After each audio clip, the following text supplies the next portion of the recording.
Hello, Netherwood. It's Wednesday, August 5th, 2020, and it's good to see you. Although I would say some of you look like you're due for a haircut. So here's a little Wednesday Devo for you. I was reading something just a few days ago, and I honestly wasn't sure what I was supposed to get out of it. And thought about it. I'll tell you what I came up with.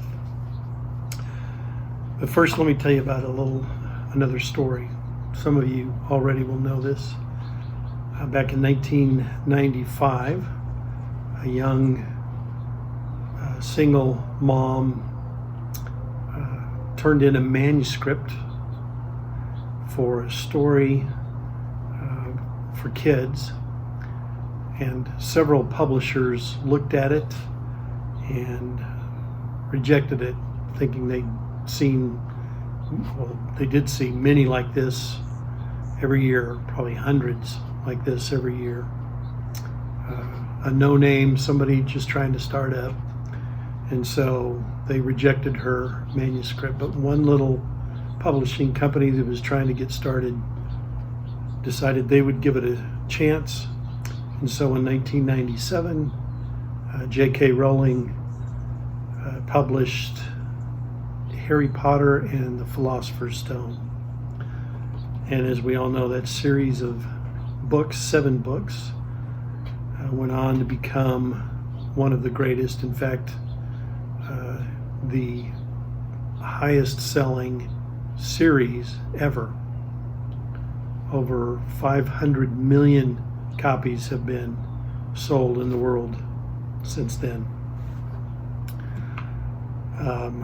So those publishers, they've got to be kicking themselves at what they missed, the opportunity that they missed.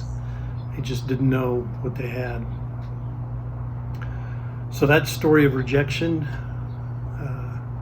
is like the story of rejection that I read a few days ago. Let's see if we go to, it's in Luke. It's actually in 3 different Gospels, Luke, Mark, and Matthew.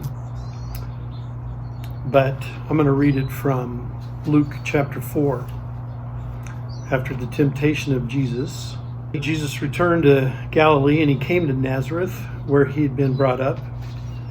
As usual, he entered the synagogue on the Sabbath day and stood up to read. A scroll of the prophet Isaiah was given to him, and unrolling the scroll, he found the place where it was written, "The Spirit of the Lord is on me, because he has anointed me to preach good news to the poor. He has sent me to proclaim freedom to the captives and recovery of sight to the blind, to set free the oppressed, to proclaim the year of the Lord's favor." He then rolled up the scroll, gave it back to the attendant, and sat down. And the eyes of everyone in the synagogue were fixed on him. He began by saying to them, "Today as you listen, this scripture has been fulfilled." They were all speaking well of him and were amazed by the gracious words that came from his mouth. Yet they said, "Isn't this Joseph's son?" Then he said to them, "No doubt you will quote this proverb to me, 'Doctor, heal yourself.' So all we've heard that took place in Capernaum, do here in your hometown also." He also said, "I assure you, no prophet is accepted in his hometown. But I say to you, there were certainly many widows in Israel in Elijah's days, when the sky was shut up for 3 years and 6 months, while a great famine came over all the land. Yet Elijah was not sent to any of them, but to a widow at Zarephath in Sidon. And in the prophet Elisha's time, there were many in Israel who had serious skin diseases, yet not one of them was healed, only Naaman the Syrian." When they heard this, everyone in the synagogue was enraged. They got up, drove him out of town, and brought him to the edge of the hill that their town was built on, intending to hurl him over the cliff. But he passed right through the crowd and went on his way. So this is a puzzling story to me. They have a well-known local boy who's come home and he reads the scriptures. Now they know Jesus very well. This is where he was raised. He was a carpenter. He probably, I'm sure he did, work for people in the town. Here and in the other Gospels, they talk about him being Joseph's son and Mary's son, and they name his brothers, and they talk about his sisters, so they know Jesus well. And yet, here they want to kill him. They drive him to the edge of town, and they want to throw him over the cliff. Puzzling story. I guess you could say they also missed an opportunity, because they, a few years later, would see and understand that this was the Messiah. He was crucified and then raised from the dead. Oh, what an opportunity they missed. All right, so early on in this whole COVID thing, I did one of these Wednesday night devos, and I know I'm going to repeat myself a little bit here, but that first week that this really became real was the week that all the major sports shut down, the NBA and baseball and hockey and the NCAA tournament, all that kind of stuff. All of those started shutting down. And then on that Sunday, after those announcements, we missed our first service. And that's what I count day one, the first Sunday that we did not meet together. And here we are today, it's day 144. And at church on Sunday, I was talking to a few different people saying, it's August. It was August 2nd. How can it be August already? It was middle of March when it started. And here it is, August. Life has just completely changed. From social distancing and masks and questions about school, how we get our food, how you shop. Businesses have closed. I mean, all kinds of things. Life has changed, not just for us, but all around the world. This COVID virus has really been a world-changing event. I mean, truly a once-in-a-lifetime or more kind of an event. This is the sort of thing that we think that we'll figure it out, right? We know enough about technology and science, and if we all work together and we put our heads together, and we'll figure this thing out, right? We've got the resources and the tools and the money. Somehow we're going to figure it out. And still, I mean, we're making some progress, but this thing has really changed life and the world as we know it. When do you think we're going to have an auditorium full of people again? 350 on a Sunday morning meeting and worshiping and singing together. And when do you really think that'll happen? What about Sunday school?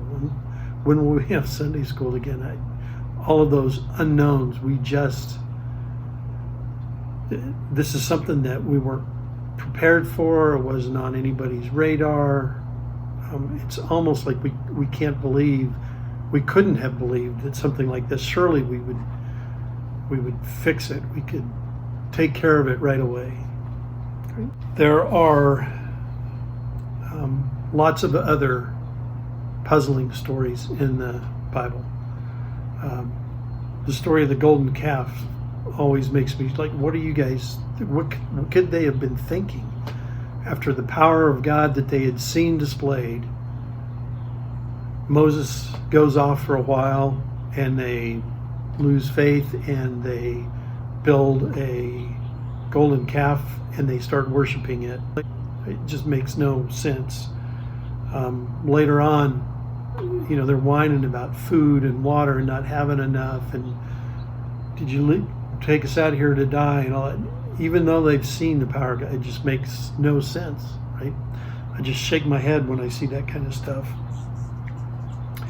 Well, so in this story about Jesus being rejected at Nazareth,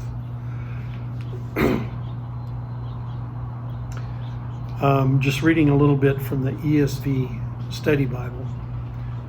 It says, citing examples from the ministries of Elijah and Elisha, Jesus reminds the people of Nazareth that when Israel rejects God's prophets, God sends them elsewhere, even to Gentiles. And that's what made them so angry. Hometown kid comes back. He's in the synagogue reading. They know him well. They're proud of him. They've heard great miracles that he's done already. They did not know that the world was changing, that a world-changing, life-changing event was going on, was beginning at that time. And so when he begins to say these things, that God goes elsewhere when he's rejected, it was like blasphemy. They were so angry they wanted to kill him. And so maybe it does make sense when the times that we're in now with this COVID thing being a life-changing, world-changing event, changing the way we see the world. And not just, there are short-term changes, but again, what's it going to be like 6 months or a year from now or a couple of years from now? I guess the lesson for me is that I can be very surprised, thinking something like this can't happen, or it's not even on my radar. Don't even think about something like this happening and changing for so long, so much. When Jesus came, it was a life-changing, world-changing event that nobody could have. They thought they foresaw it, right? They thought they knew that he was going to come be an earthly king. But life changed, and for 2,000 years, it has not been the same. Something like that is so hard to grasp, and I appreciate that. I understand that now with this pandemic and the way it has changed life. So there are several lessons we could learn from this story of the rejection at Nazareth. But maybe the one that when I read it the other day and what stuck out to me was that if I truly look at it that way, it's kind of in context, I guess you'd say, that some of these puzzling stories make sense.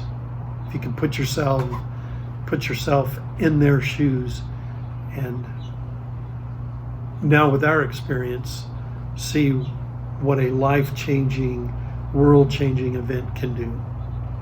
So, thanks.